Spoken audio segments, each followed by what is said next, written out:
Nous lisons dans 1 Corinthiens chapitre 7. Nous lirons du verset 1 au verset 2. Puis nous lirons 8 à 9. Pour ce qui concerne les choses dont vous m'avez écrit, je pense qu'il est bon pour l'homme de ne point toucher de femme. Toutefois, pour éviter l'impudicité, que chacun ait sa femme et que chaque femme ait son mari. Je lis 8 et 9. À ceux qui ne sont pas mariés et aux veuves, je dis qu'il leur est bon de rester comme moi. C'est Paul qui parle. Mais s'il manque de continence, qu'il se marie, car il vaut mieux se marier que de brûler. Veuillez vous asseoir et que Dieu bénisse la lecture de sa parole.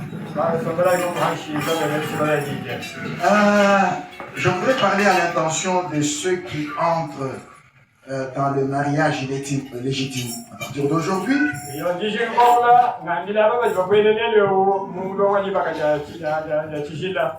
Et à ceux qui sont déjà mariés, c'est un conseil qui peut les aider aussi,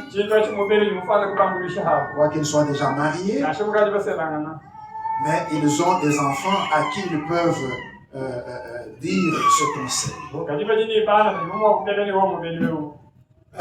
Le mariage va être célébré aujourd'hui. Le mariage en soi est l'institution de Dieu lui-même. C'est lui, notre Dieu, qui a uni le et la toute première femme sur la terre était Ève. Dans Genèse chapitre 1er, versets 27 à 28, parlons de la genèse même du mariage. Là, la Bible dit, Dieu créa l'homme à son image. Il le créa à l'image de Dieu. Darby dit, il le créa l'homme et la femme. Mais les traductions meilleures disent, il le créa mâle et femelle.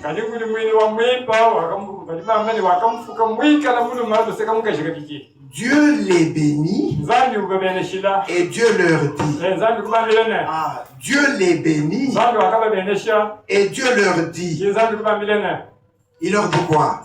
Soyez féconds, multipliez, remplissez la terre et l'assujettissez et dominez sur les poissons de la mer, sur les oiseaux du ciel et sur tout animal qui se meut sur la terre. Il s'agit de l'homme spirituel qui a été créé tout au début. Cet esprit, cet homme spirituel, en lui il y avait l'esprit masculin et l'esprit féminin. Et dans cet état-là, il ne pouvait pas accomplir l'ordre du Seigneur de se multiplier.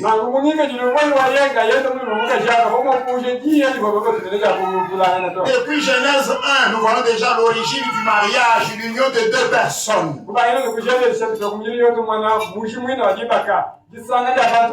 Mais pour qu'ils accomplissent ce que Dieu leur a dit dans Genèse chapitre 1, de se multiplier et ainsi de suite.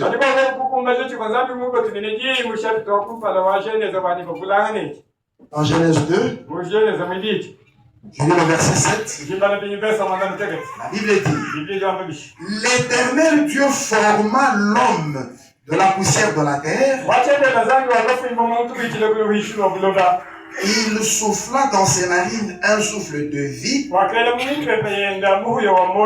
Et l'homme devint un être vivant. Ici, c'est la formation de l'homme. C'est alors que Dieu a pris de la terre. Il a formé la silhouette humaine. Il prend maintenant l'homme spirituel de Genèse chapitre 1. Il l'introduit là-dedans.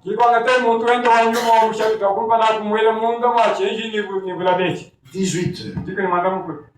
L'Éternel Dieu dit: il n'est pas bon que l'homme soit seul. Puisque l'homme qui était formé avec la terre là, dans lequel était introduit le souffle de vie, c'est-à-dire l'homme spirituel de Genèse chapitre 1,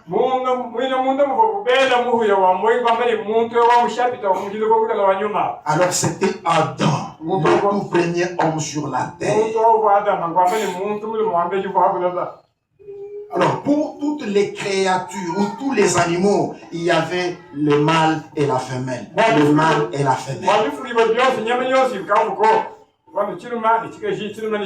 Et c'est Adam même, c'est lui-même qui a donné le nom à tous ces animaux. Mais pour lui, il n'y avait pas de femelle. C'est pourquoi Genèse 2:18 dit: l'Éternel Dieu dit, il n'est pas bon que l'homme soit seul.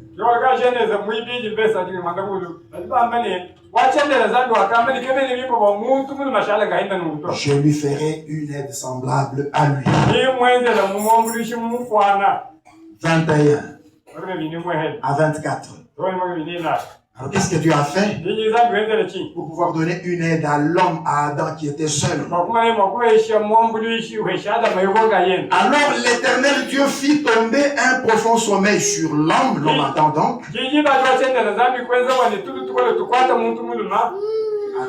Adam qui s'endormit. Alors qu'est-ce que Dieu a fait? Il prit une de ses côtes, refermant la chair à sa place. 22.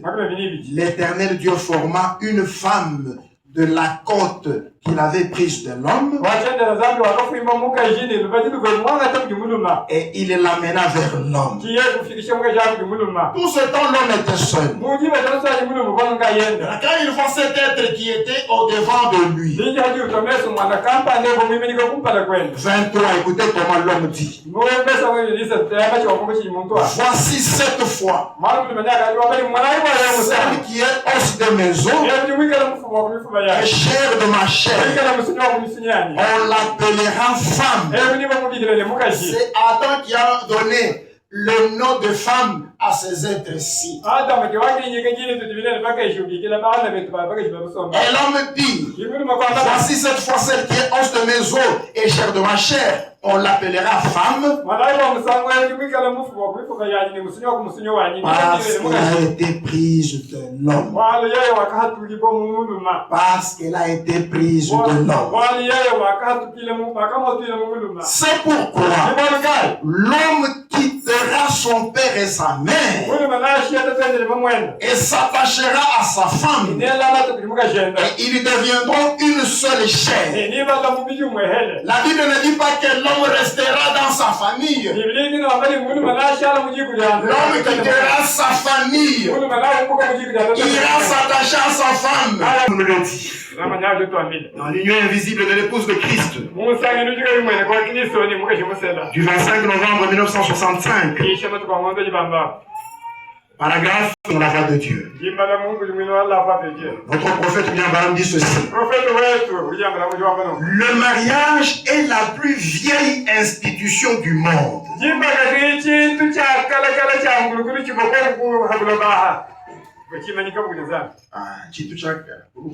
Institution. Le mariage est la vieille institution du monde. Il est vrai pour la première fois et qu'il a été institué de Dieu. C'est que le mariage comme nous le faisons dans notre jour. Comme il va être officier aujourd'hui entre les deux jeunes gens ici. C'est une institution qui date de longtemps, depuis le jardin d'Éden. Là, c'est Dieu lui-même qui a uni l'homme et la femme.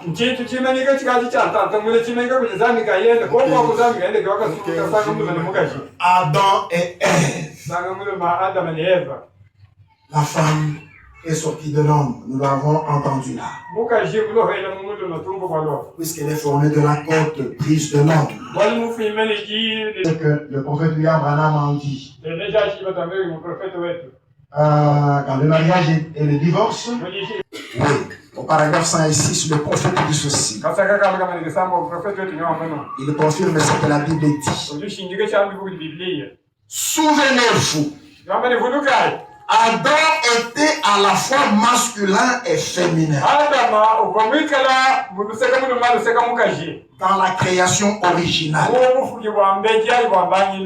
lui, il y avait l'esprit masculin et l'esprit féminin. Maintenant, pour se multiplier, il fallait que Dieu sorte l'esprit féminin d'Adam et le matérialiser.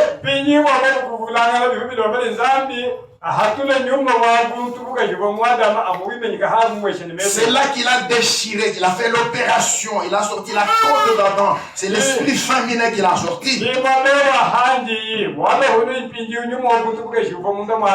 Pour former un être appelé femme.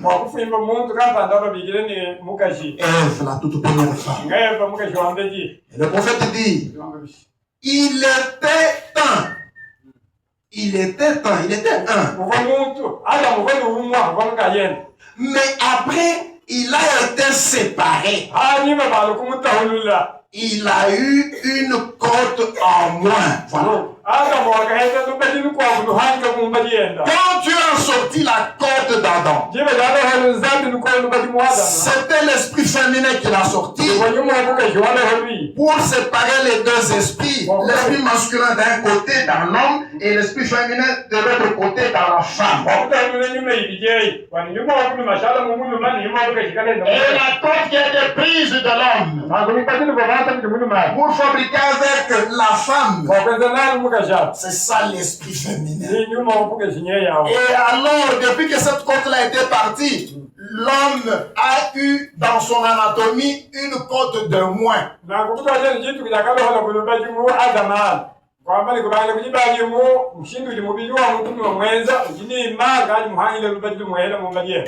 Le prophète va le confirmer. Dans questions et réponses sur les Hébreux, au paragraphe 639. Écoutez ce qu'il dit. Dieu au commencement, comme il savait que... Émile par la phrase. Il dit, l'homme et la femme étaient créés un seul être. L'homme de Genèse 1 là.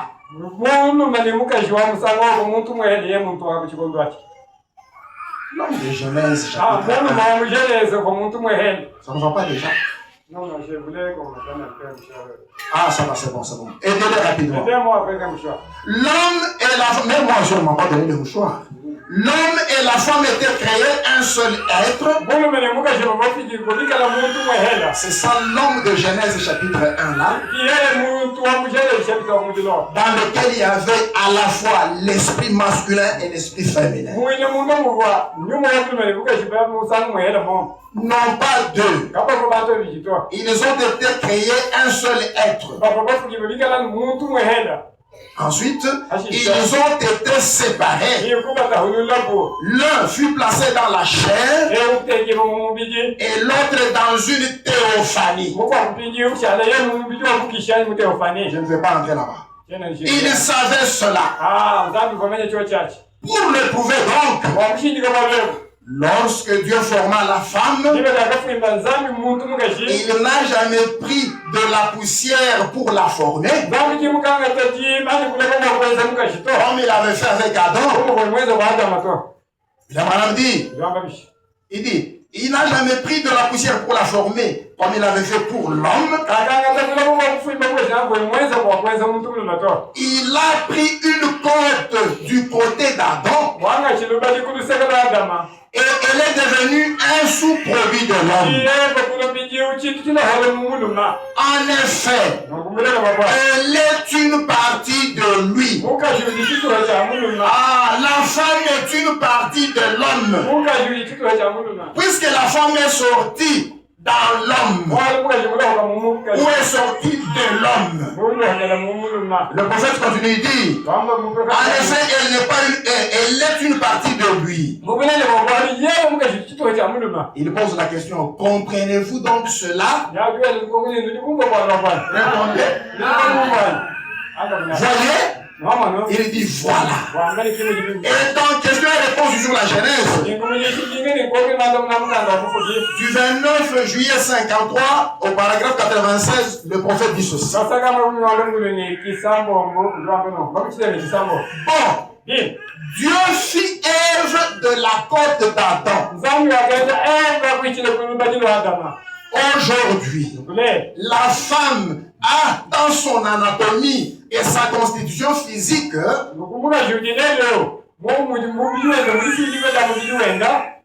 non, alors je termine toute la phrase pour que tu saisisses.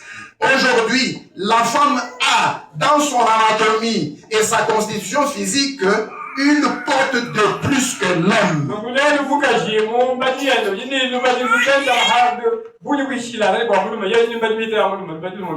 Parce qu'une côte a été prise du corps d'Adam. Adam avait déjà été fait et vivait.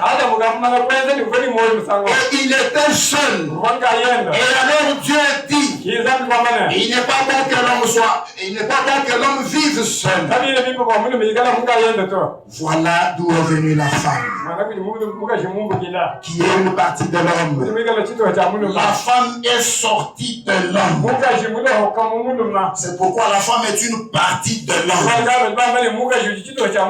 Et c'est ici où l'on ne doit pas entrer dans le mariage, puisque c'est un plaisir d'y entrer.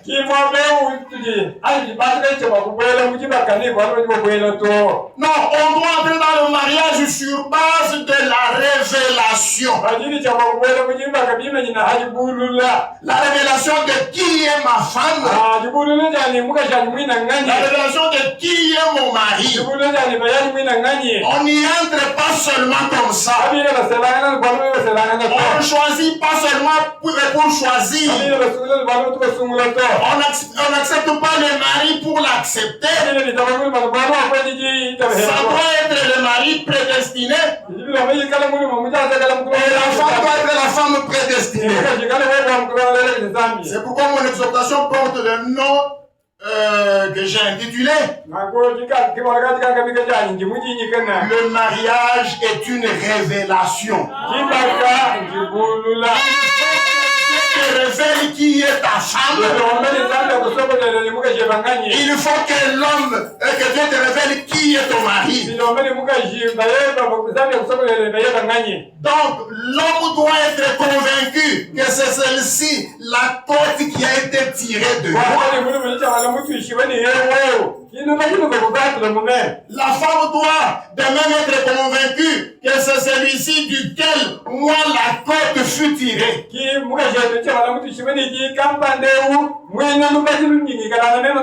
Là, c'est une union parfaite, une union prédestinée qui va aller jusque dans la gloire sans séparation.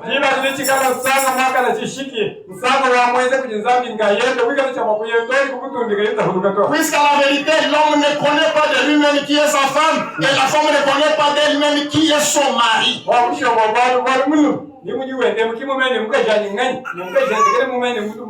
Cela doit vous être révélé par la divinité suprême, le Seigneur Jésus-Christ.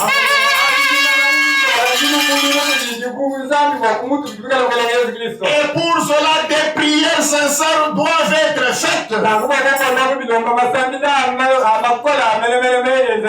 Pour que Dieu révèle pour l'homme qui est sa femme. et qu'il révèle à la femme qui est son mari. Là, si nous avons cette révélation-là, nous allons entrer comme nous sommes entrés, avec beaucoup de fierté, puisque je connais celui avec qui je m'engage ou celle avec qui je me suis engagé. Mais ce qui est triste, c'est que les jeunes gens, garçons et filles, ont des critères de choix tels que la beauté, on regarde la beauté. On regarde le beau physique de la fille. On regarde la belle face du garçon, surtout quand on est jeune. On regarde la démarche. On regarde la masse. On regarde le teint. On regarde la taille. C'est vraiment triste ça. La fille regardera ou misera sur l'argent qu'a le garçon. Est-ce qu'il a l'argent? La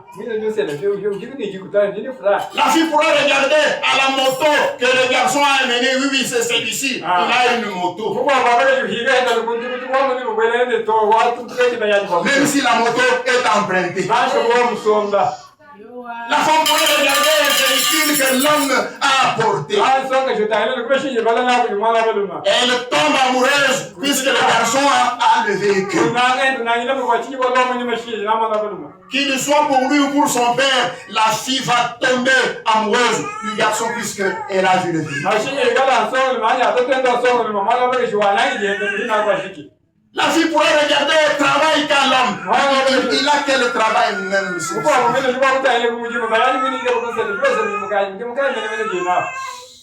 S'il trouve que c'est un grand commerçant qui va en Chine, oui, c'est lui.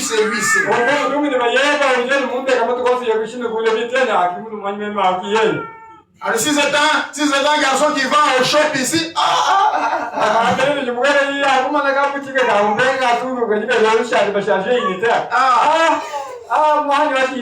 et puis même à sa copine,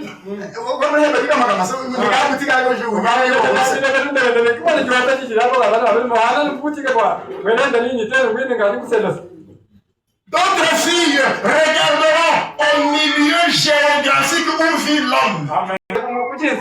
Si c'est un homme qui est de Kinshasa, s'il est de Lubumbashi, oui, c'est lui. Surtout que Lubumbashi aujourd'hui, il a vous trouvez que c'est quelque chose, oui, c'est lui.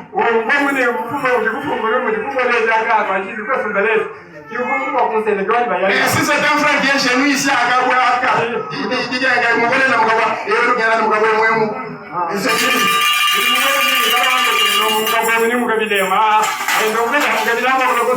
merci à ma chérie Rachel qui a accepté un garçon qui vit à Gabouaka.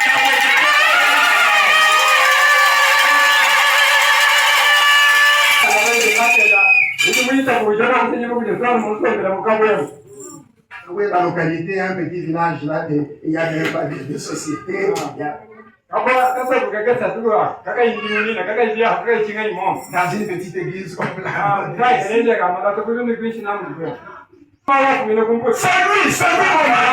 lui,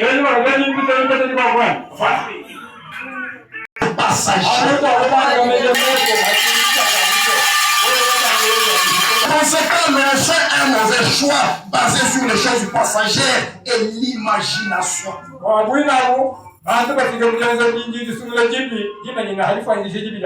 Alors qu'on devrait chercher le caractère au moyen des prières responsables. Dans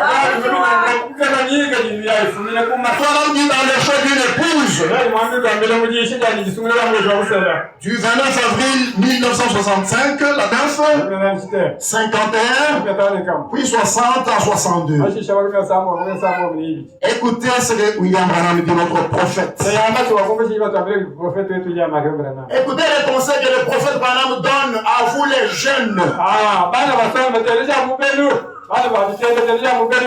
J'ai des jeunes garçons qui entreront après celui-ci en mariage. J'ai des jeunes filles ici qui entreront après celui-ci en mariage. Saisissez ce que le prophète dit. Et vous, les papas et les mamans, écoutez ça bien. Vous avez des enfants à élever pour leur répéter ces choses. En tant que votre pasteur, je fais ma part de responsabilité. Je vous étale la vérité. Notre prophète dit: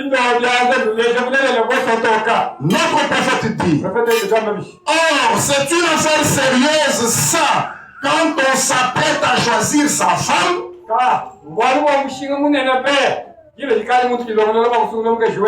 Une affaire sérieuse. Une affaire sérieuse. Quand on s'apprête à choisir sa femme, pour un homme bien sûr, car ces vœux-là, c'est jusqu'à ce que la mort nous sépare. Ces vœux. Quand vous vous unissez, quand on vous unit comme nous allons le faire, vous allez formuler des vœux ici entre vous. Ces vœux-là, c'est jusqu'à ce que la mort nous sépare. Et il n'y a pas de tantine qui viennent séparer, il n'y a pas de papa qui viennent séparer, il n'y a pas d'oncle ni de grand frère qui viennent séparer. Le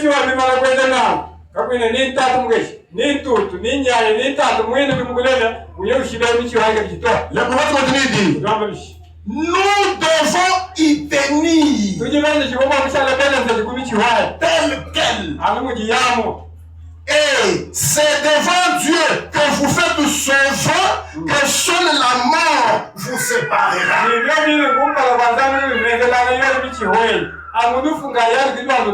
Je pense que nous devrions, il dit, un homme saint d'esprit qui fait des projets d'avenir, il devrait faire très attention en choisissant sa femme. Vous qui êtes encore célibataire, écoutez ça. Faites attention à ce que vous faites. Qu'il n'y ait pas de légèreté quand on choisit la femme ou quand on accepte le choix du garçon. Et une femme, en choisissant son mari ou en acceptant le choix qu'a fait son mari, elle devrait faire très attention à ce qu'elle fait. Je répète, elle devrait faire très attention à ce qu'elle fait, et particulièrement de nos jours. Un homme devrait réfléchir et prier avant de choisir sa femme. On ne choisit pas parce qu'il faut choisir. Puisque toi tu ne connais pas réellement qui est ta femme. C'est un mystère. Celui qui connaît ta femme, c'est le Seigneur Jésus-Christ. Voilà pourquoi vous devez venir à l'autel. Lui demander: Seigneur, le temps est arrivé.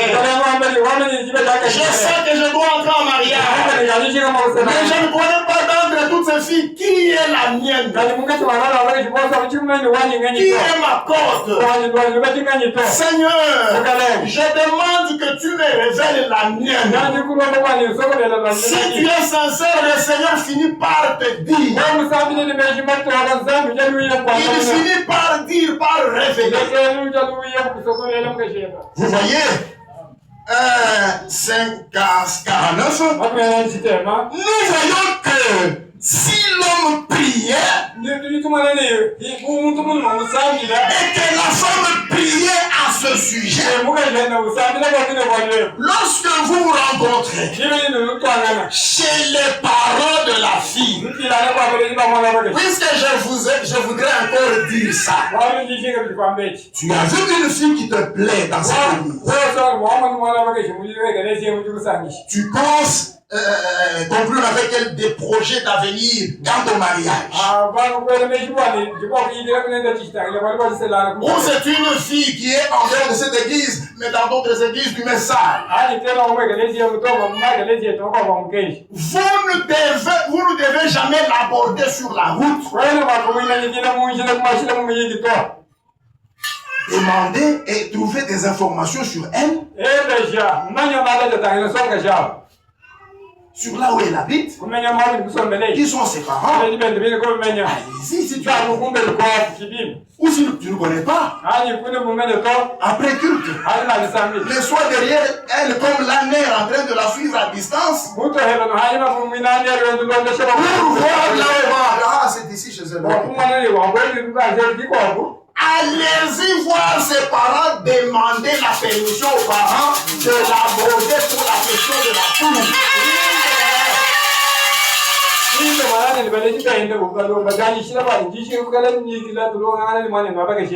C'est alors que les parents informeront à leur fille ou l'appelleront sur le champ. Et lui parleront de ce qu'il y a. Peut-être que la fille répondra sur place. Peut-être qu'elle dira, bon, laissez-moi d'abord le temps de prier un peu. Voilà, c'est comme ça qu'on doit faire. C'est pour ça que moi j'ai vu que les garçons qui sont ici. Et là le prophète dit, car alors il dit, nous voyons que si l'homme priait et que la femme priait à ce sujet,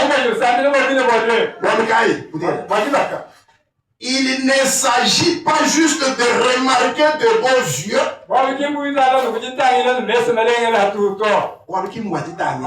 Il ne s'agit pas juste de regarder de beaux yeux ou de belles épaules solides. Ce genre de choses ou de quelque autre affection mondaine. Mais s'il regardait pluriel, s'il regardait d'abord à Dieu, voilà.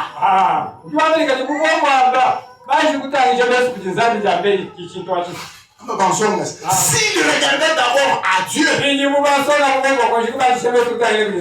là c'est dans la prière, et disait, oh Dieu, est-ce ton plan? Voilà. Parce que c'est Dieu qui connaît qui est ton mari, c'est Dieu qui connaît qui est ta femme. Le garçon est venu, il a tendu la main.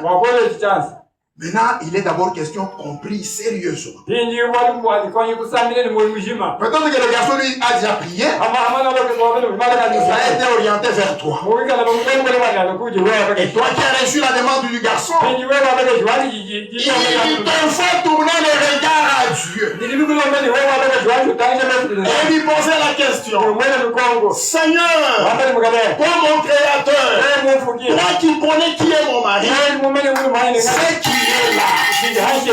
Est-ce que c'est ton programme? Est-ce que c'est lui que tu m'as destiné? C'est comme ça qu'on doit faire. Les personnes, tu dois prier. Peut-être qu'il a senti l'attraction vers celle-là. Mais d'abord, il vient le Père. Seigneur, c'est qui m'arrive? Je suis préoccupé par telle fille. Pour le programme de mariage. Est-ce ton plan? Est-ce que c'est celle-là? Voilà ce qu'on fait. Pour ne pas tomber sur une mauvaise femme ou un mauvais mari. Le prophète continue, il dit 51. Et si nous examinons ce que nous sommes en train de faire, quand nous projetons de nous marier, quand nous choisissons notre femme, notre mari, si nous examinons la chose à fond, c'est ça le conseil de Branham. Si nous examinons la chose à fond, vous ne vérifiez pas. Vous avez vu seulement comme il est bien vêtu en lunettes. Quand, du coup, vous êtes séduite à ce garçon-là vraiment, et c'est fini. Et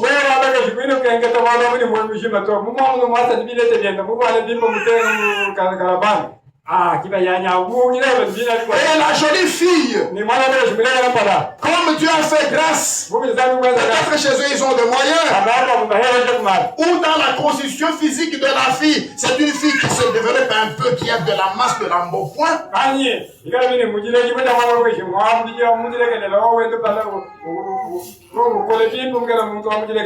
Et quand tu regardes, c'est pas ça le critère de choix. Les prophètes nous demandent aux jeunes gens d'abord de prier de tout cœur. Maintenant vous avez regardé à la beauté, à la taille, et ainsi de suite. Le prophète dit, un homme devrait prier avec ferveur. Très bien. Devrait prier avec ferveur. Vous ne faites pas ça. Parce que le prophète nous dit que dès que vous faites un mauvais choix, vous avez ruiné votre vie.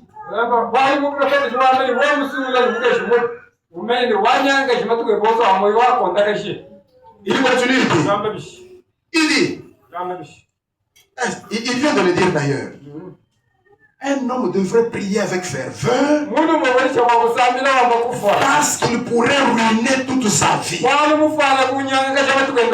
Souvenez-vous que ce vœu, c'est jusqu'à ce que la mort nous sépare. On n'unit pas comme on va unir aujourd'hui. Et puis après vous venez. Pasteur, je ne savais pas que cet homme était comme ça.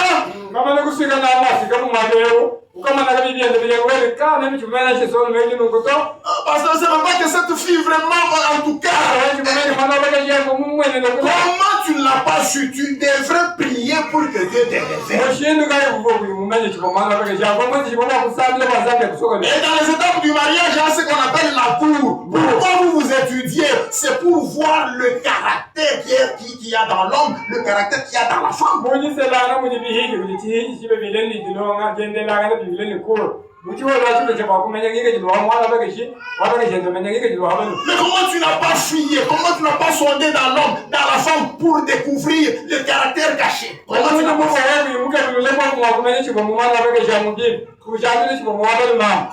Quand on unit, ce vœu-là, c'est jusqu'à ce que l'amour nous sépare. Il n'y a plus moyen de casser ça.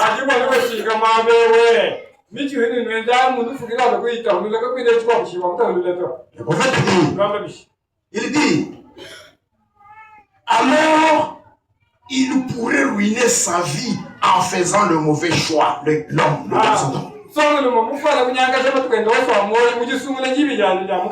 Or, s'il le sait,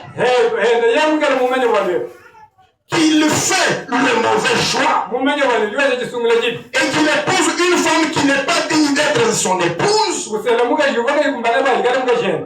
mais qu'il le fait quand même, alors c'est sa faute. Peut-être que vous avez eu des conseils. Peut-être que tu as découvert que cette femme, en tout cas, elle n'est pas bonne. Mais néanmoins, tu persévères, tu rentres dans le mariage. D'abord, premièrement, tu ruines ta vie. Il n'y a plus moyen de casser ça. Tu devrais la garder jusqu'à ce que l'amour vous sépare. Tu dois subir tous les coups là, puisque tu savais qu'elle était comme ça, mais tu as persévéré. Tu les as fait.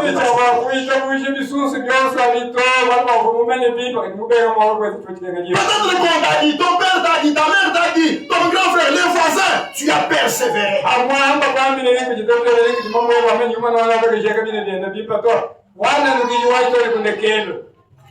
Le prophète il dit, oh, s'il le sait, ça j'ai déjà dit. Oh, s'il le sait, et qu'il fait de mauvais choix et qu'il épouse une femme qui n'est pas digne d'être son épouse,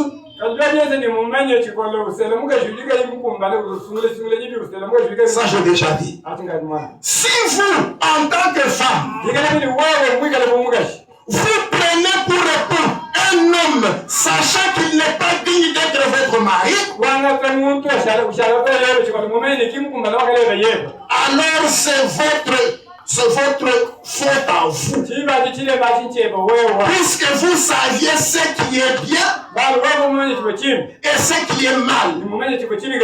Donc, vous ne devriez pas le faire avant d'avoir prié à fond jusqu'à exaucement. Voilà.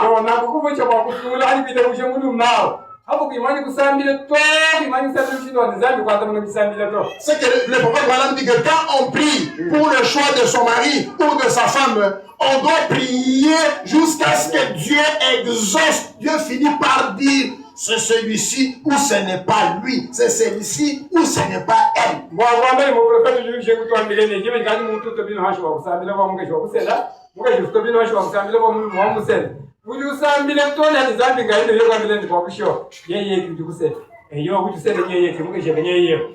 Haram dit 60. Pourriez-vous imaginer un chrétien qui ferait une chose pareille? Non, monsieur. Moi, je ne le pourrais pas. Un véritable chrétien ne rechercherait pas ses rênes de beauté.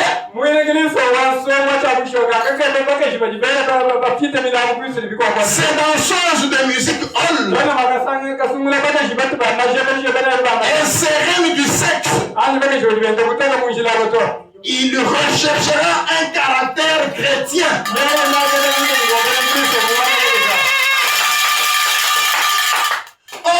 Or, vous ne pouvez pas tout avoir.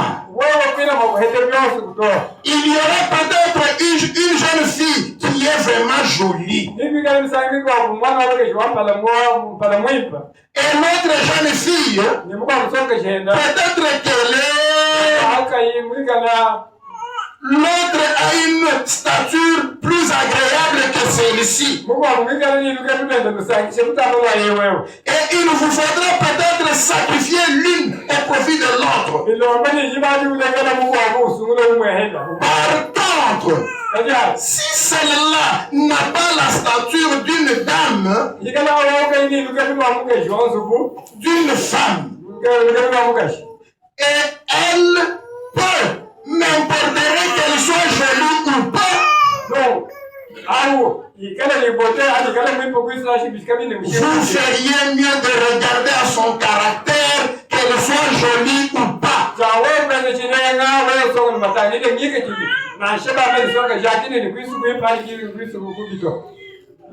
Est-ce que vous comprenez?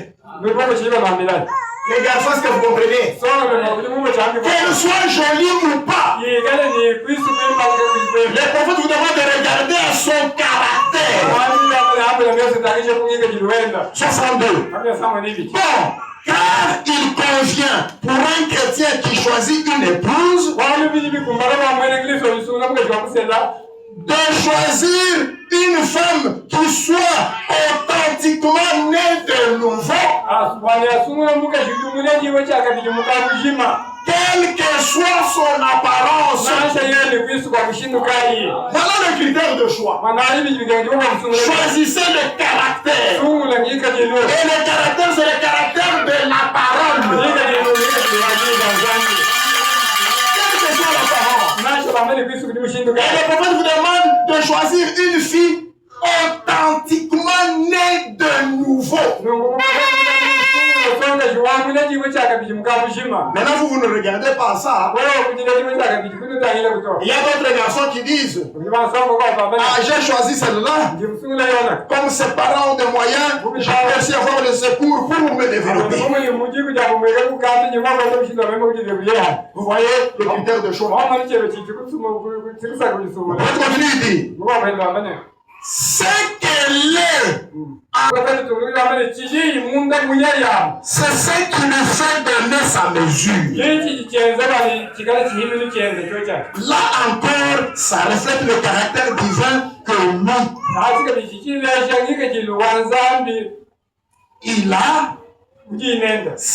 Il a. Ça reflète ce qu'il a en tête et ce que sera l'avenir.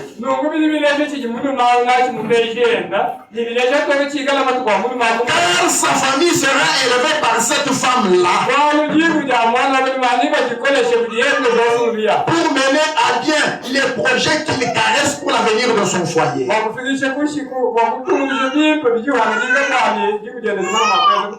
Oh Dieu, est-ce ton plan? Voilà la question qu'il faut poser à Dieu. Et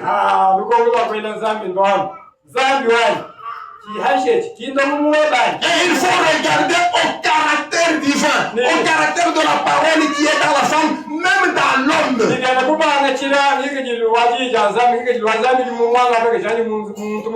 Si la fille doit être née de nouveau, le garçon aussi doit être né de nouveau. La fille, le mari que la fille doit choisir.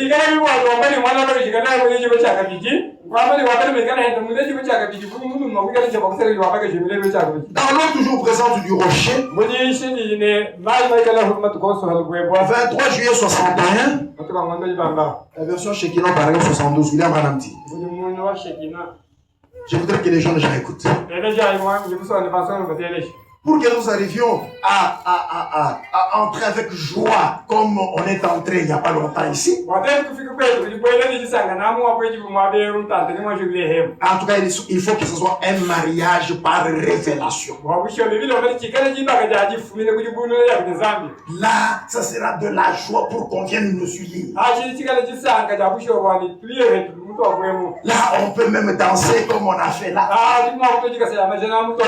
Le prophète dit, c'est comme une affaire d'amour. Si, écoutez-vous les jeunes hommes, si vous sortiez avec une jeune fille simplement parce que vous savez que c'est un devoir,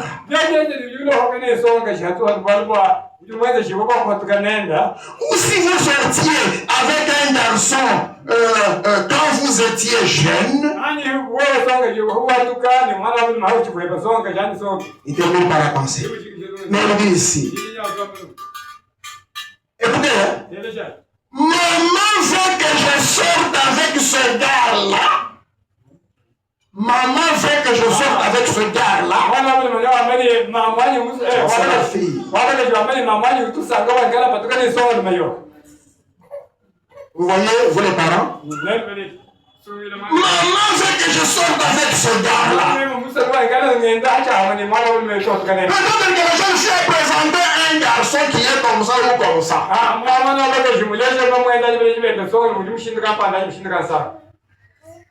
Mais maintenant, maman, elle, ou papa, lui, veut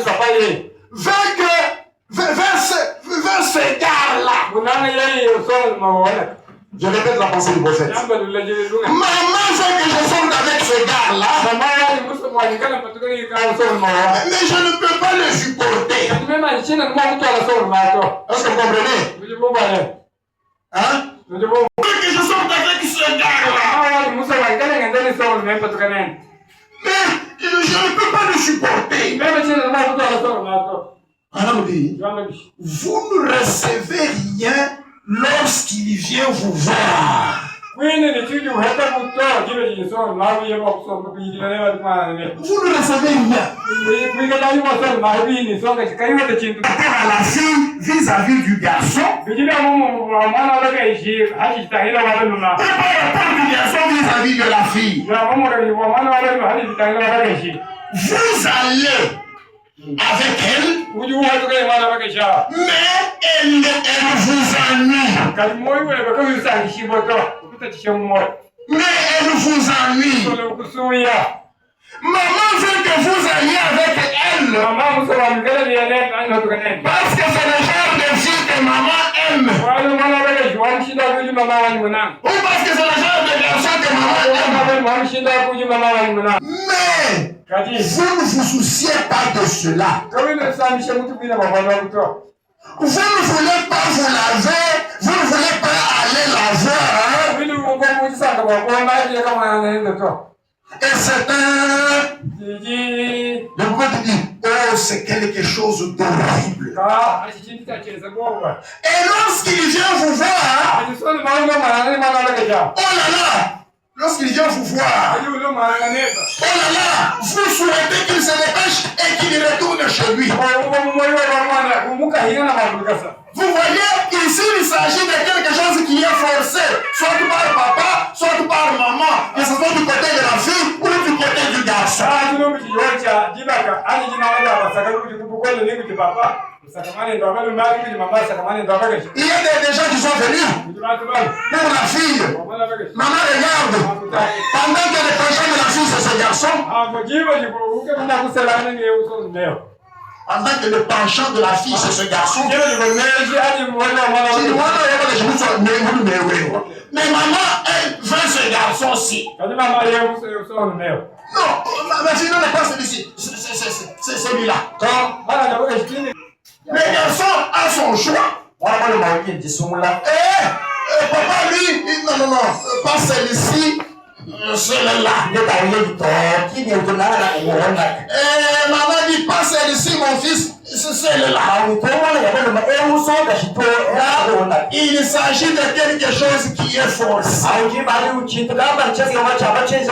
C'est là où je dis aux parents, pas un mariage forcé par une tierce personne pour mon garçon ou pour ma fille.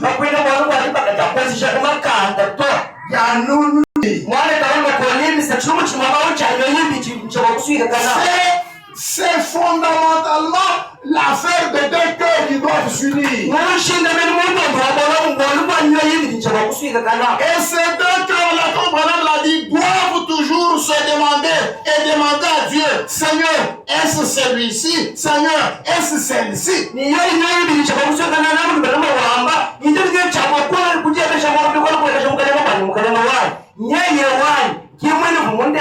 Seigneur, est-ce que c'est celle-ci que tu m'as destiné? Seigneur, est-ce que c'est celle-ci que tu m'as destiné?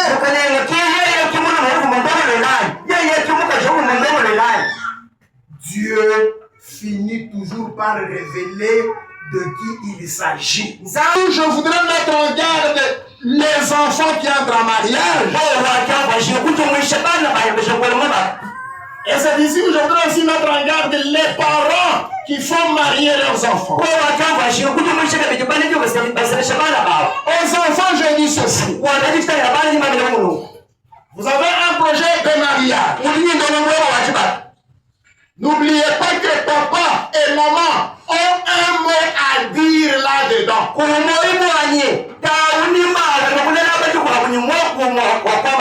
Puisqu'ils ont de l'expérience que toi. Ils sont entrés en mariage avant toi.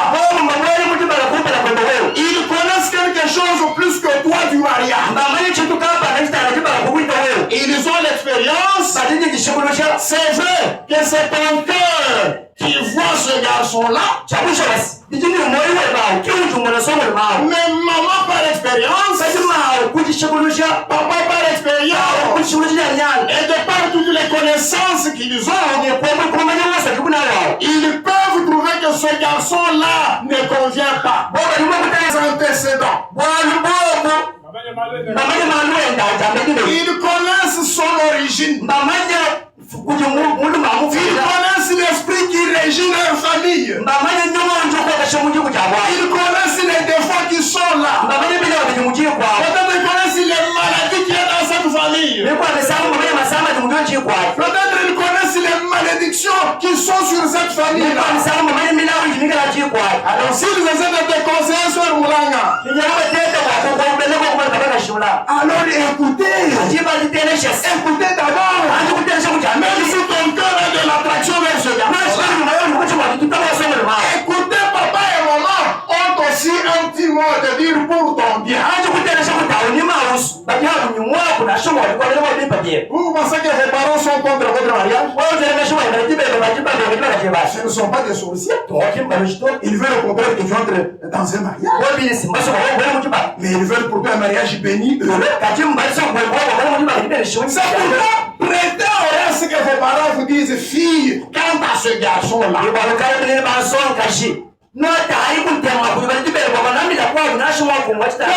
vous les garçons?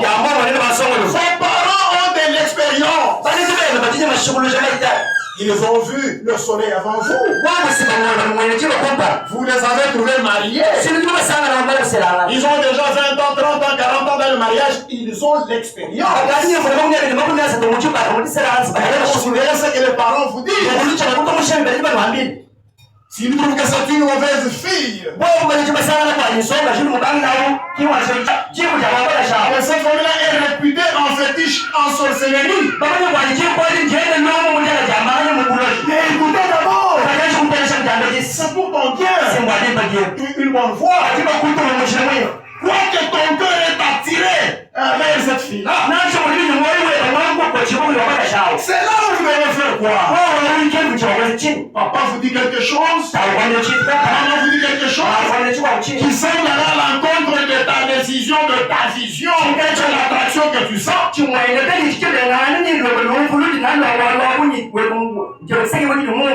à l'hôtel. Dites Seigneur, je ne peux pas décevoir mes parents. Mes parents sont plus chers pour moi. Ils connaissent plus que moi. Regarde, moi je suis attiré vers cette fille. Seigneur, regarde, moi je suis attiré vers ce garçon-là. Mais il y a de l'opposition des parents. Je ne peux pas décevoir mes parents. Mais je ne sais pas, tu vois, si c'est à moi qui m'attire vers ce garçon, qui m'attire vers cette fille.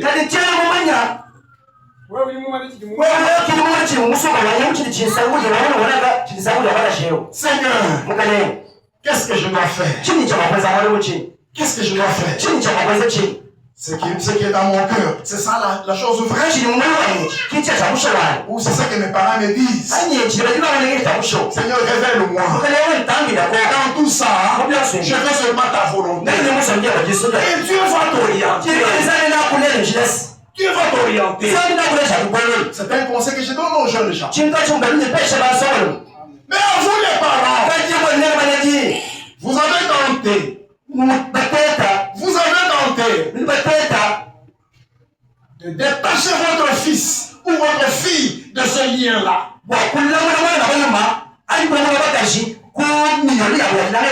Puisque peut-être vous avez la révélation que ce n'est pas ce garçon, puisque chaque père prie pour son enfant pour un bon mariage.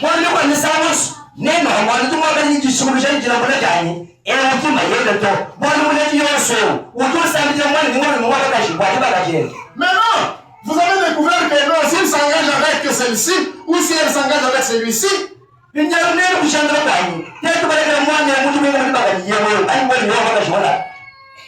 cela pourra causer des années.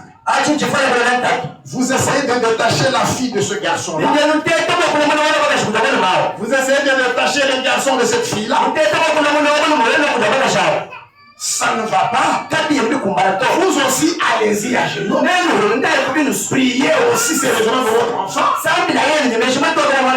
Seigneur, c'est toi qui as la décision finale. Moi, je ne veux pas que ma fille s'engage dans un mariage mauvais. Je ne veux pas que mon garçon s'engage dans un mauvais mariage. Seigneur, si ce n'est pas toi, j'ai pris que tu brises cela toi-même. Peut-être vous avez fixé un délai. Peut-être vous avez fixé un délai. Mais si vous voyez que le cœur du garçon est toujours attaché à cette fille-là, le cœur de ton garçon est toujours attaché à cette fille-là, ou le cœur de ta fille est toujours attaché à ce garçon-là,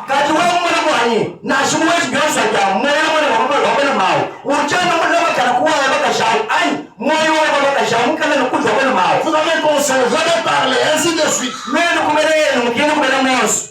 Là, laissez faire. Laissez faire. Pourquoi? Ça peut être la volonté de Dieu. Et que vous avez dérangé. Et la fille est partie chez ce garçon-là. Où le garçon a épousé cette fille-là. Mais là, quand ils auront des ennuis, vous serez dans leur bouche comme chanson. Dieu se dit à nous, papa. Dieu se dit à nous, maman. Si vous voulez, Dieu se dit à nous, papa. Dieu se dit à nous, maman. Pour éviter ça, et puisque quand vous verrez votre fille vraiment dans la souffrance, quand vous la verrez ou vous le verrez en souffrance, ça vous fera aussi mal. Et surtout quand la fille viendra avec des pleurs, ou le garçon avec des pleurs, papa, tu vois ce que tu m'as fait. Papa, tu vois ce que tu m'as fait. Sœur Moulanga, votre cœur sera brisé. Et lui dit comme là, le garçon fait. Laissez la fille faire. Comme ça, quand elle aura des ennuis,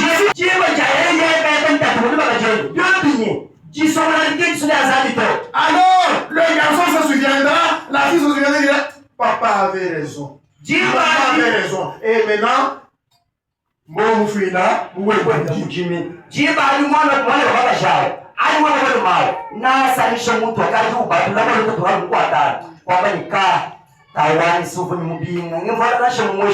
j'avais écouté papa, si j'avais écouté maman, et papa et maman, les cœurs s'aimeront toujours. On donnera raison aux parents. Dans le parole rédempteur. Paragraphe 47, il y a quelque chose là-bas. Et 49, il y a aussi quelque chose là-bas. Et quand un homme, écoutez bien garçon, fille, écoutez bien. Et quand un homme aime une femme, et l'épouse uniquement parce qu'elle est jolie, et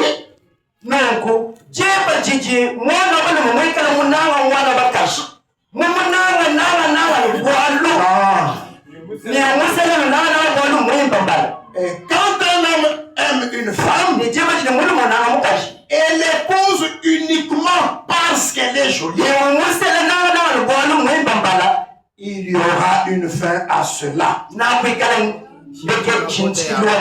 À cette beauté-là.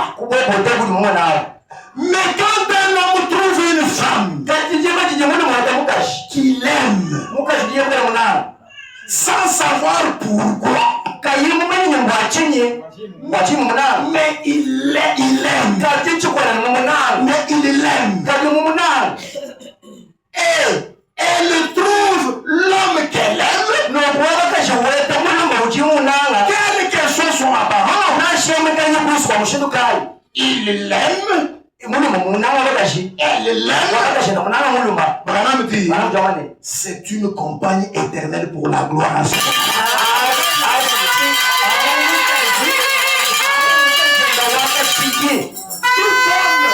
L'homme, c'est le compagnon éternel pour la ni la mort, ni rien d'autre ne pourra jamais les séparer. Parce qu'ils viennent de l'éternité.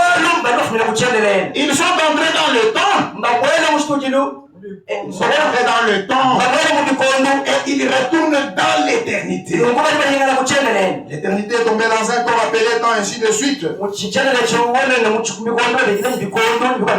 voyez, un homme qui voit une femme ou une fille qu'il aime de tout cœur, sans savoir même pourquoi. Une fille qui aime ce garçon, sans savoir pourquoi, mais qu'il l'aime, quelle que soit son apparence. Là, c'est un mariage éternel. Pas un amour basé sur les habits, sur la moto.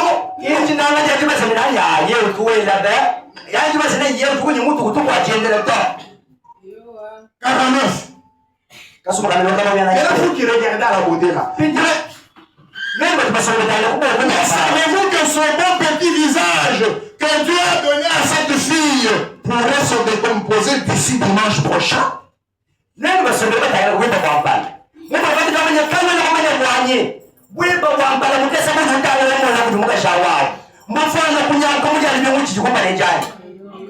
La fille, écoutez ce qu'on te dit. Ce grand homme beau et de temps foncé pourrait être rien qu'un tas d'immondices d'ici dimanche prochain. Ce grand homme beau, ce grand homme beau, et de temps foncé pourrait être rien qu'un tas d'immondices d'ici dimanche prochain. Tout cela périt. Mais ce qui est à l'intérieur, qu'est-ce qu'il y a à l'intérieur? Dieu, l'amour, cela vit éternellement. Veillez donc sur l'intérieur. Gardez vos yeux fixés sur le but. Ne regardez pas l'apparence extérieure pour choisir votre femme ou votre mari. Mais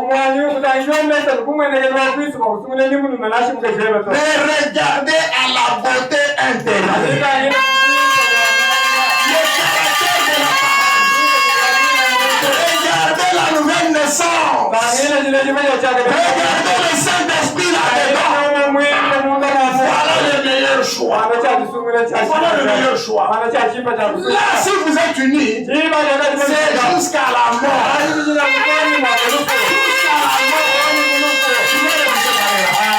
mort. J'avais prêché à Bénévent un jour, touchant la question du mariage. Une inspiration m'était venue. Vous devez choisir le même numéro que vous. Quand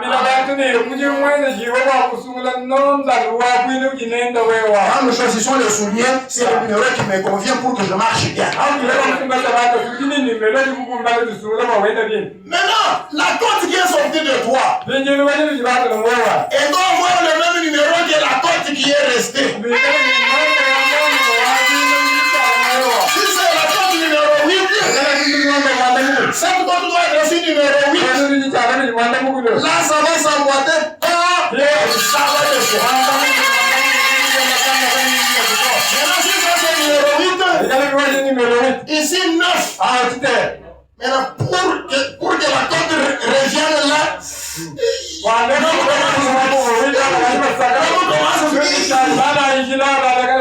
c'est ça le problème là. Maintenant, si c'est 8 de la numéro 7, la côte va rentrer jusque là. Il reste des choses comme la plaie. Alors c'est ça le problème là. Et si la côte ici a la longueur de 10 cm par exemple,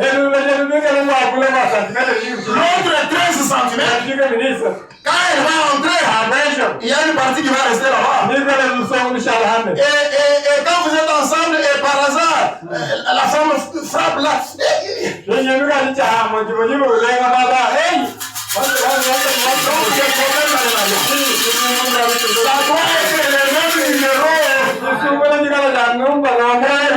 Ça va bien tourner. Ça va bien tourner en ce moment. Oh là là. Oh là là. Mais tout ne sera pas seulement sucré dans le mariage. Je vous informe. Tout ne sera pas seulement sucre, miel, non. Il faut qu'on vous dise la vérité. C'est alors qu'il faut aimer beaucoup ta femme quand il y aura des hauts et des bas. C'est alors qu'il faudra aimer beaucoup votre mari quand il y aura des hauts et des bas.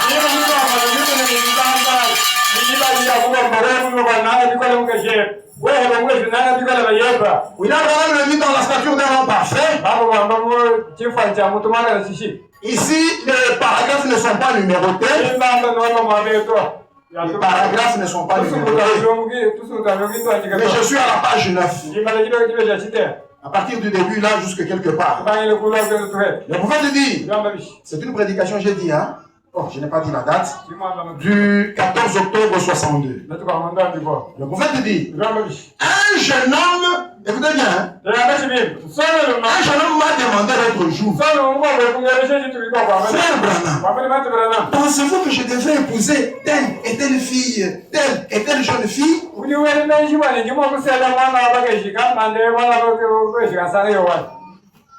J'ai dit, quelle importance a-t-elle pour vous? Il a répondu, oh là là, c'est que je l'aime. J'ai dit, eh bien, si vous ne pouvez pas vivre sans elle,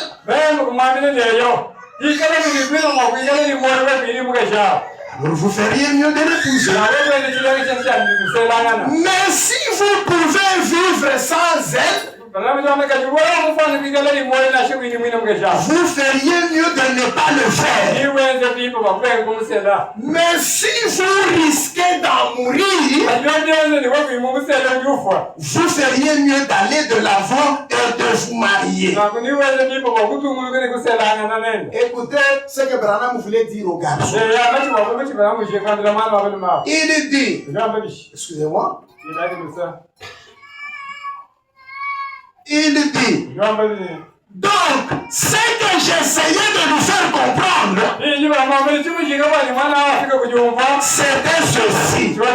C'est que si vous l'aimez tellement,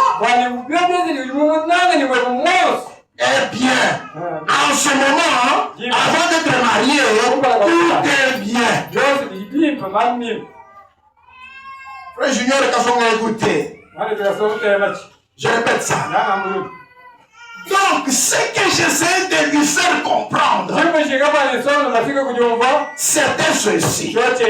C'est que si vous l'aimez tellement, eh bien, en ce moment, avant d'être marié, tout est bien. Tout est beau. Mais une fois marié, le labeur et les épreuves de la vie commencent. C'est à ce moment-là que vous devez être tellement amoureux que vous vous comprendrez l'un l'autre.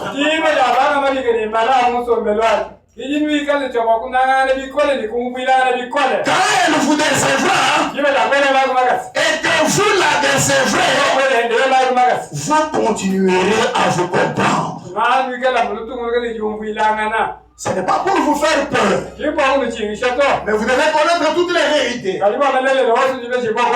Pour le moment, nous sommes passés par cette étape. C'est joli, c'est sucré, c'est sucré, c'est mielleux. Tous nous sommes passés par là. Le prophète dit, quand la peur et les épreuves de la vie commencent, vous devez être tellement amoureux entre vous.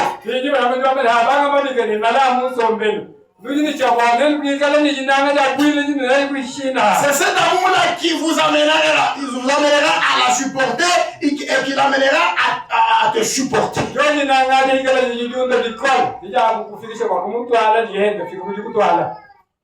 Alors, dans le programme de Dieu, on doit se marier, comme c'est le cas en ce jour, solennel, pour le couple Junior Kasonga.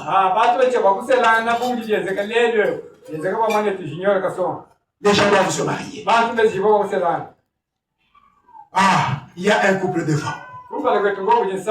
Très bientôt, nous allons passer à la consécration du mariage. Dans l'orgueil, où Jésus m'a accueilli, du 7 août 55, paragraphe 14 du prophète 6. Écoutez bien ça. Et lorsque nous ressusciterons, termine par la phrase. Et nous, comme une fleur, comme une fleur, une photo. Nous ressusciterons à un certain âge, à l'âge d'environ 22 ou 23 ans. Quand votre femme est vous vous êtes mariés. Vous les anciens mariés, écoutez. Quand vous et votre femme, et vous êtes mariés, vous, chers frères âgés là, lorsque vous travailliez dans les champs de maïs et tout, vous avez épousé cette petite fille aux joues rougissantes. Et même dans la phrase, le prophète dit, c'est vraiment dommage que nous n'en ayons plus beaucoup aujourd'hui.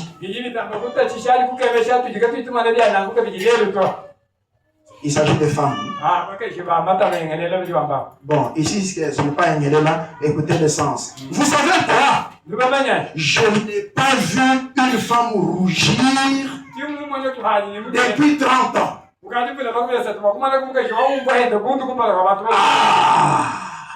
Je n'ai plus vu une femme rougir il y a 30 ans.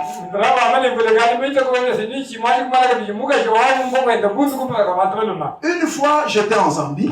Papa, je me suis étonné. Je n'étais même pas encore marié. J'étais un petit jeune, je crois que j'étais comme Fadé peut-être. J'étais sur la route. Je vois une grande femme venir devant moi. Dès qu'elle s'est approchée, quel respect.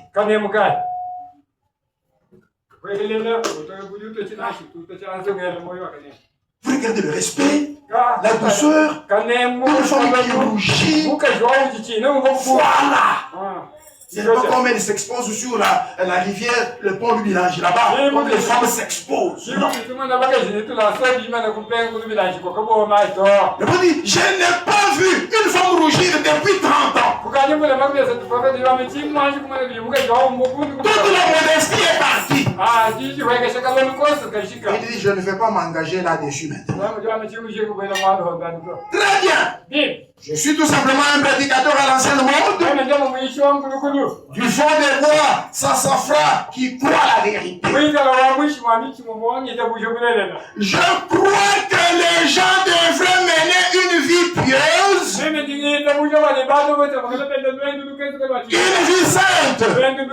Dans cette vie-ci, en attendant la venue du Seigneur Jésus. Maintenant écoutez, mais lorsqu'on atteint les 23 ans, on se marie.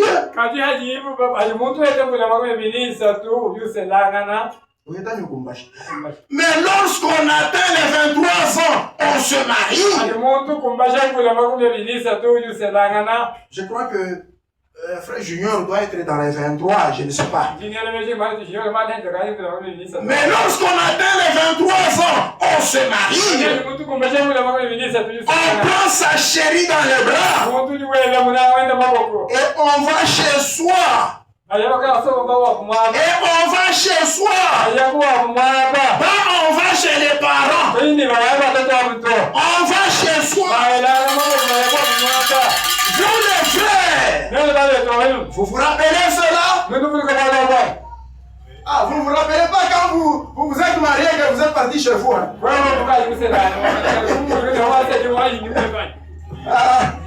Bon, moi je me rappelle. Quand je suis parti chez moi. Les autres ont oublié.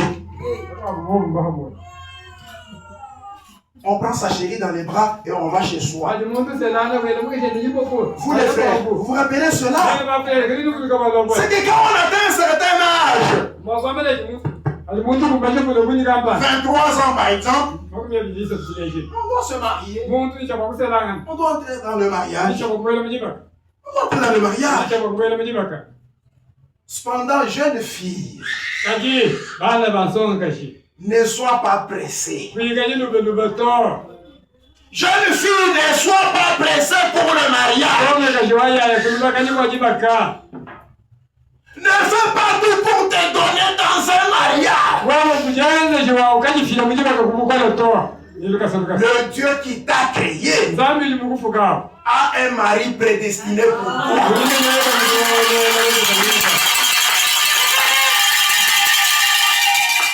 Même si c'est ta mère qui te dit, garde seulement silence et respecte cette maman.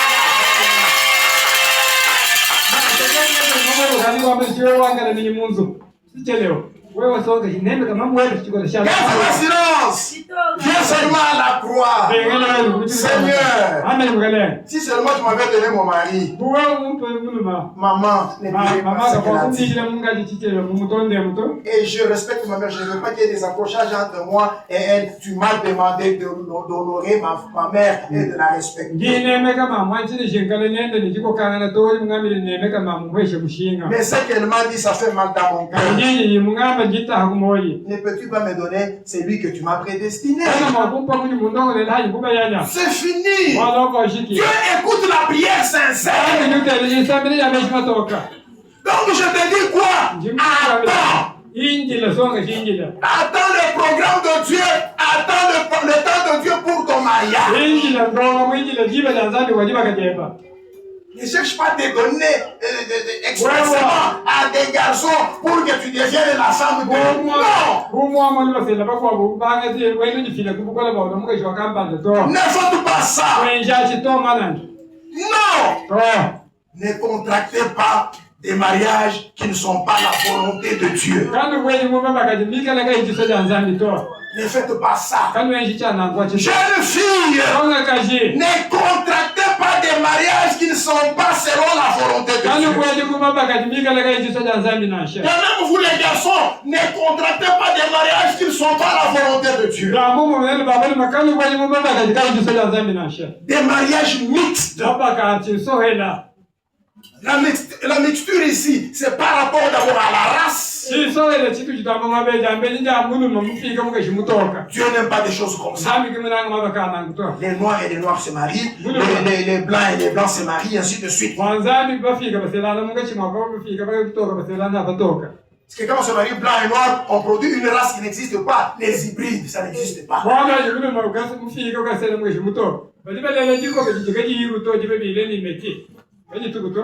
La mixture, c'est aussi par rapport à la foi.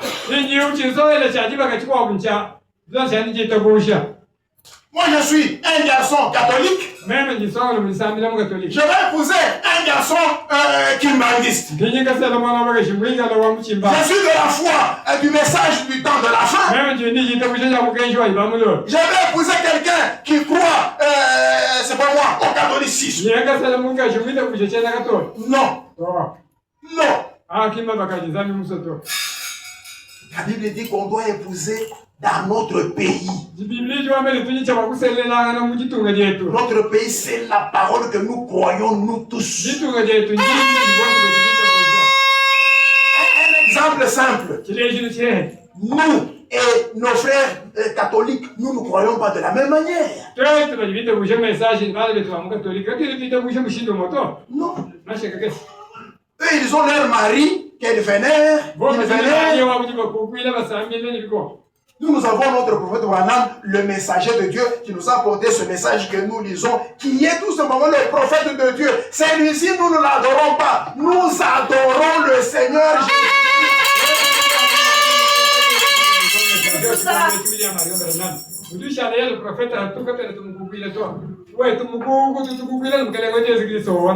Nous n'avons pas les mêmes croyances. Ah non, nos garçons ne doivent pas se marier. Nos enfants ne doivent pas se marier. Et la mixture aussi, c'est entre croyants et incroyants. Ça ne doit pas se faire. C'est pourquoi le prophète dit dans soyez certains de Dieu. Je reviendrai là-bas pour lire quelque chose que j'ai sauté. Il dit quoi ici? 25 janvier 59, paragraphe 4 et 7. Il parle d'Akab, qui était un enfant d'Israël, qui est parti épouser en dehors d'Israël, contrairement à la sainte recommandation de Jéhovah. Dieu lui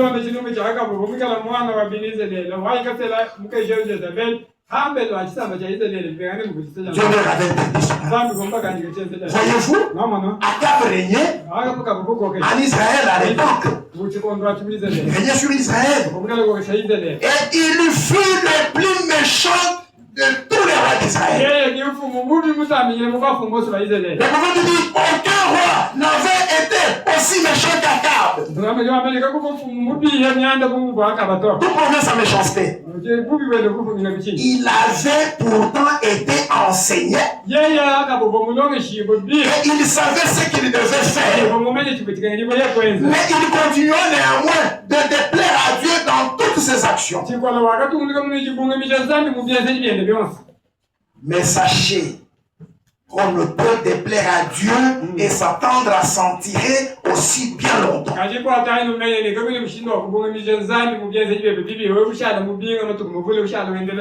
qu'Akab avait fait? Et puis, lors de son mariage, au lieu d'épouser quelqu'un parmi son peuple, c'est ici où nous épousons nous-mêmes qui avons cru le message proclamé par William Branham venu du trône de Dieu.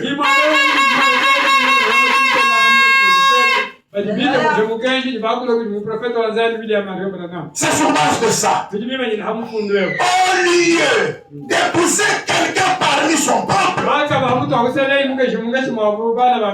alla épouser une pécheresse, une idolâtre qui adorait les idoles.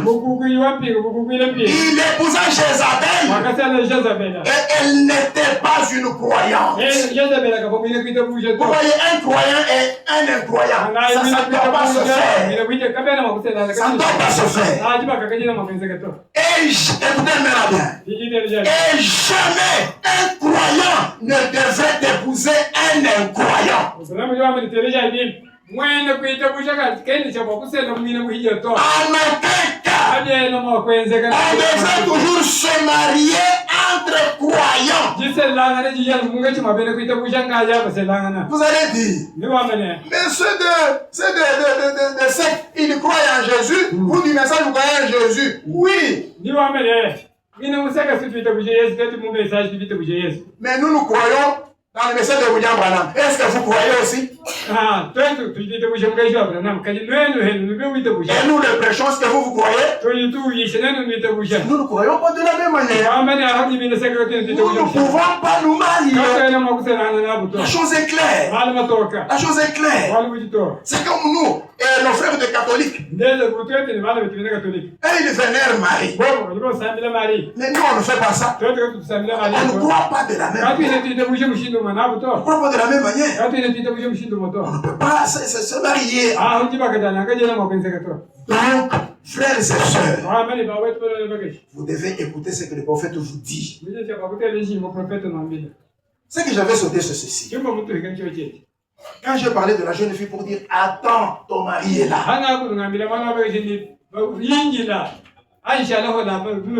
Faites dans cette vallée des fosses. Le 19 juillet 52, au paragraphe 1, le prophète dit ceci. Écoutez bien. Ne vous mariez pas avec quelqu'un qui n'est pas sous le même joug que vous, comme croyant. Le savez-vous?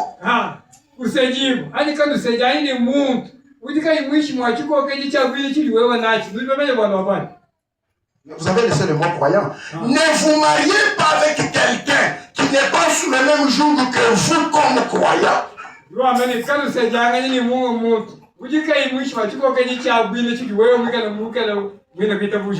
Il dit, le savez-vous? Pourquoi ne pas faire ça? On dit, pour éviter des amours. Voyez-vous? Eh bien, au commencement, quand Dieu créa l'homme et la femme, il créa alors leurs esprits. Jeune fille, écoutez-moi ce que je voulais dire. Le prophète te dit, il y a quelqu'un pour vous. Très bien.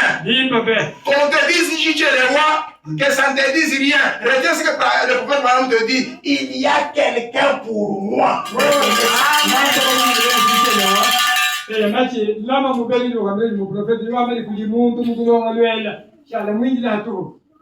Retenons que le mariage doit être consacré à Dieu comme nous voulons le faire.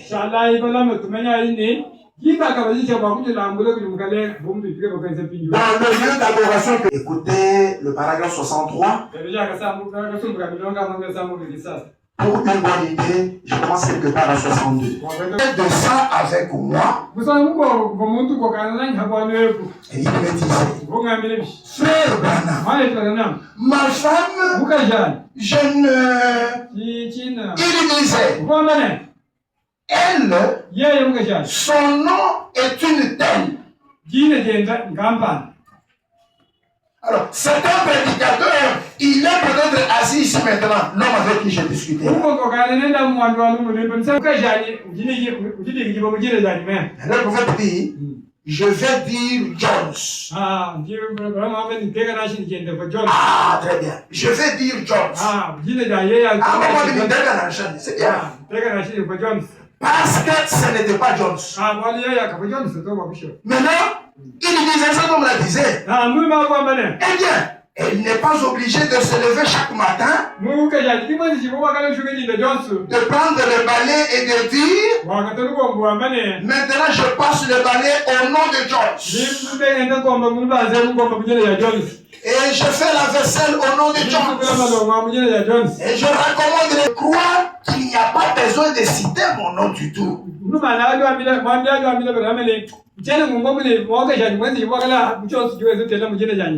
Le prophète lui dit ceci. J'ai dit, je crois qu'il faut le faire. C'est vrai. Et il a dit, eh bien, elle n'a pas besoin de dire. Tout ce qu'elle fait, c'est au nom de Jones dès le départ. On a écouté 63. Comme nous nous approchons de la cérémonie du mariage, je dis, mais vous n'avez pas pu passer dans la rue, la prendre et lui dire,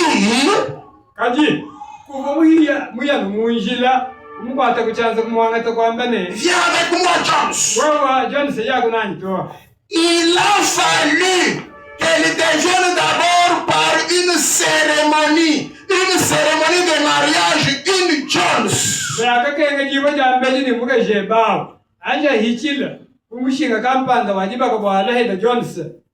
Est-ce que vous avez compris ça? Est-ce que vous avez compris ça? Il a fallu qu'elle déjeune d'abord par une cérémonie de mariage, une Jones. C'est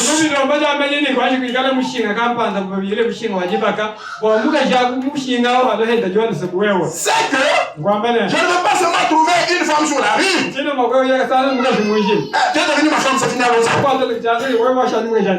Non. Il faut que la femme devienne par une cérémonie de mariage une Jones. Sinon,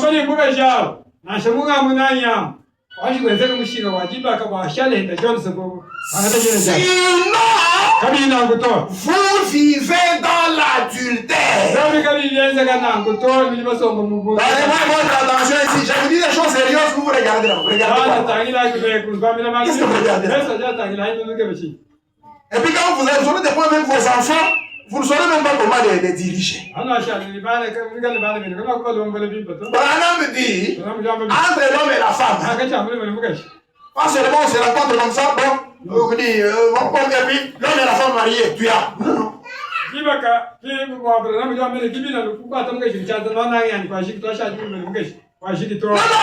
Il faut qu'elle devienne par une cérémonie du mariage votre femme. Comme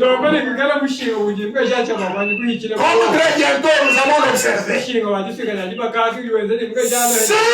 ne faites pas ça, passez par la cérémonie du mariage. Pour que cette femme-là devienne votre femme et porte votre nom.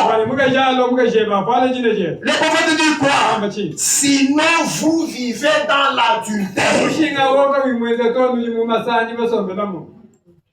Je ne veux pas dire que tous les mariages qui sont ici conclus, ce ne sont pas des mariages. Je ne dis pas ça, Branham ne dit pas ça.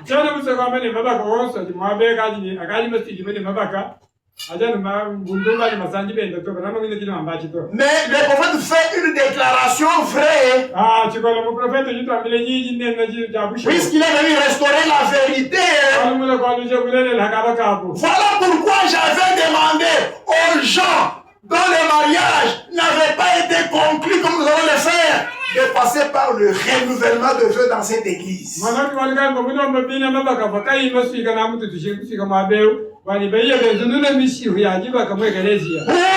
être unis comme nous allons le faire. Porter l'anneau du mariage. C'est Madame qui dit, si la femme devient votre femme sans passer par la cérémonie du mariage, vous vivez dans l'adultère. C'est Branham qui le dit, ce n'est pas moi.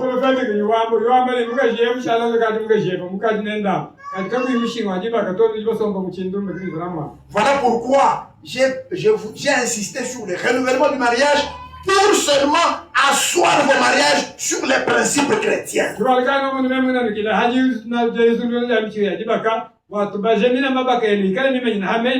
Mais c'est comme vous n'aviez pas trouvé l'importance que j'avais dit. Mais je crois qu'avec citation, ça va vous révolutionner. Enfin, la consécration du mariage avec voile, comme nous voyons une personne ici en voile. Qu'est-ce que cela signifie, la consécration du mariage avec voile? Dans l'homme le plus méchant de Santa Maria, du 30 juin 62, au point 25, écoutez ce que notre prophète dit. La sœur qui est en voile maintenant, écoutez bien. Vous qui allez aussi porter le voile prochainement, écoutez bien. Vous qui avez déjà porté ce voile, peut-être que vous avez oublié. Écoutez bien. Votre prophète vous dit ceci. Et nos femmes pentecôtistes sont pareilles. Et nos femmes pentecôtistes sont pareilles. C'est vraiment dommage. C'est vraiment dommage. Honte à vous seuls. Il y a un relâchement quelque part. J'espère que ce n'est pas à la chair. Rappelez-vous ce qu'une femme doit être. Elle est très douce. Une femme doit être très douce. C'est comme ça que Dieu l'a créée. Une femme ne doit pas avoir un tempérament de fer. Une opposante dans la maison. La femme, l'homme dit, la femme réplique. L'homme dit, la femme répond. L'homme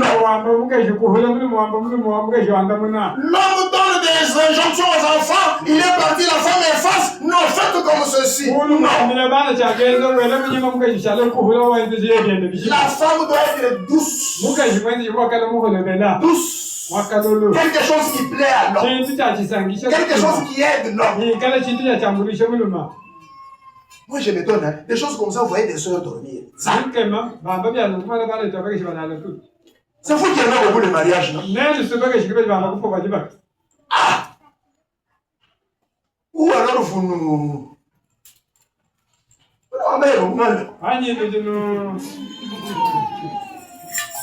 Mais vous ne sauriez pas. Très bien. Madame dit, je parlais à quelqu'un aujourd'hui. Lorsque Rebecca est allée à la rencontre d'Isaac, avez-vous remarqué? Elle s'était voilée le visage comme maintenant.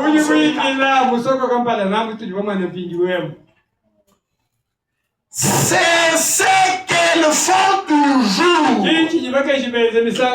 La preuve est là.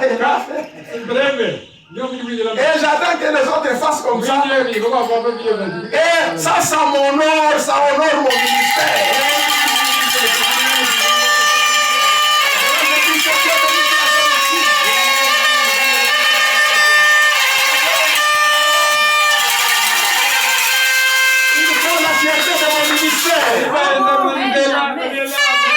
Je suis très content de les marier. Une femme, une fille, c'est vers 19 qu'on passe avec les gars pour du mari.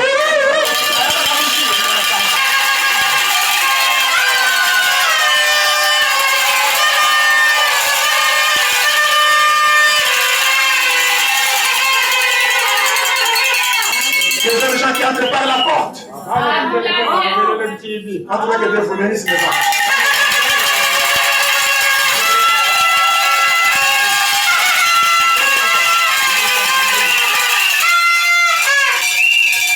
Je vous attends. Viens, je vous attends.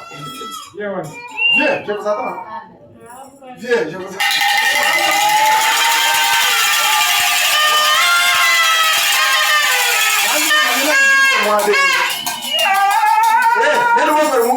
Je vous attends.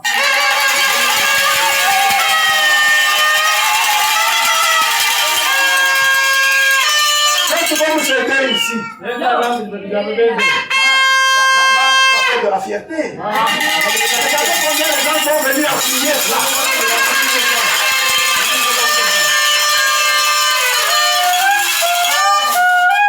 Qui est bien dit à lui, le moment. Allez, il te faut pas le dire de ce côté.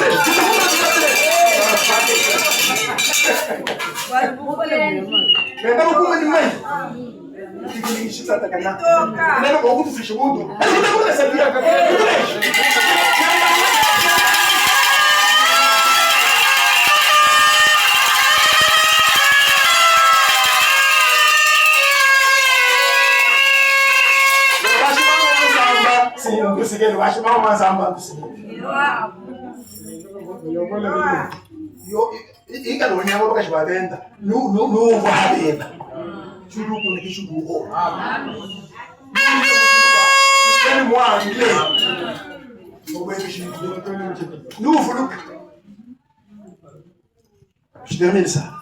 La madame dit,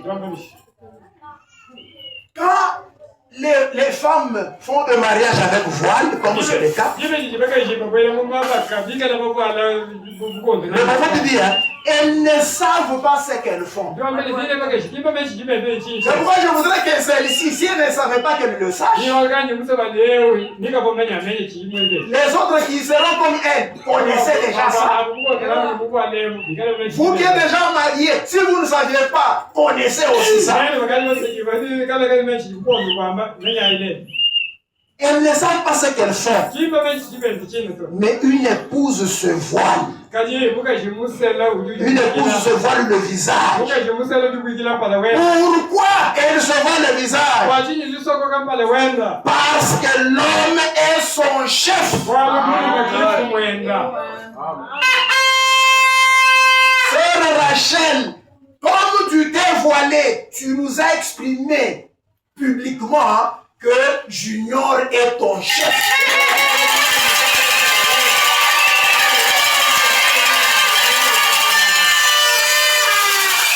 Alors quand vous serez à deux, la vie qui va commencer aujourd'hui, qu'il soit toujours ton chef jusqu'à ce que la mort vous sépare.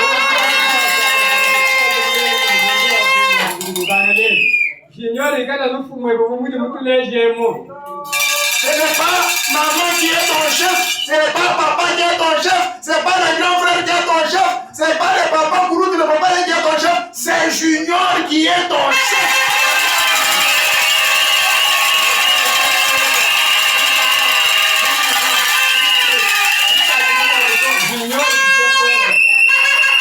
Que le papa de Rachel sache, que les membres de famille de Rachel Rachel sache. Que les parents de Junior sachent. Que c'est Junior qui est le chef de Rachel et en quoi c'est tout.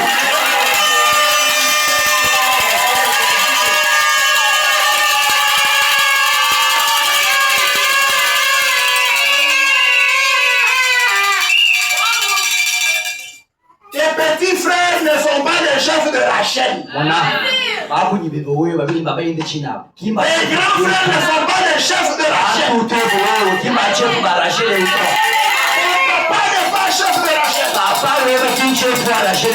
Ni ta maman. Encore moins ton ami. Même moi je ne suis pas le chef de Rachel.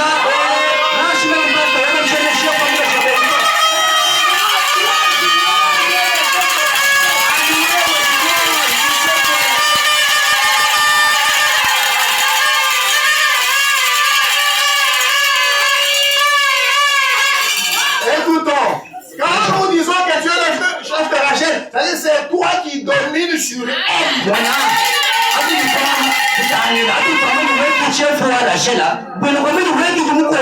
C'est toi qui es son Seigneur. Il y a un mot à dire sur elle.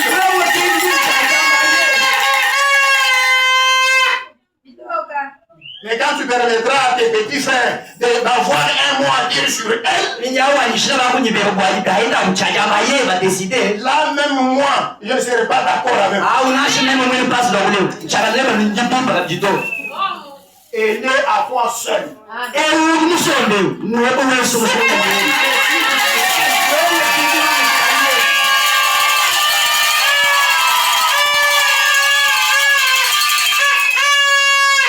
Ma femme à moi, quand je l'ai épousée jusqu'aujourd'hui, même, vous avez déjà combien? 34 ans de mariage? Quelque chose comme ça. Je n'ai jamais appelé mon grand frère. Non, non. C'est faute, je le mettais derrière moi, c'est tout. Moi je regagne tout cas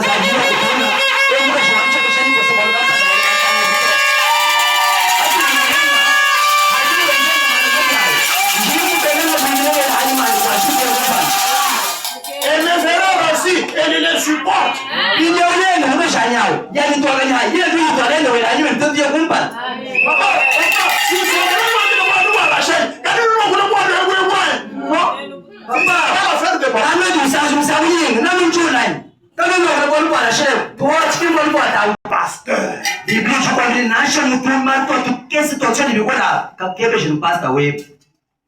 si c'est une affaire qui fait appel aux parents, moi je vais les appeler. Père, regardez ça, qu'est-ce qu'on peut faire? Qu'est-ce qu'on peut faire? C'est comme ça qu'on agit.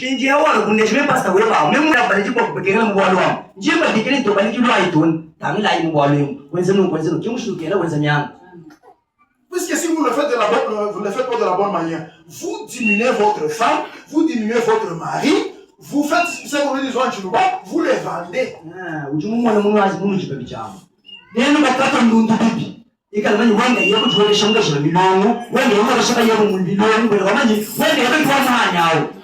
Moindre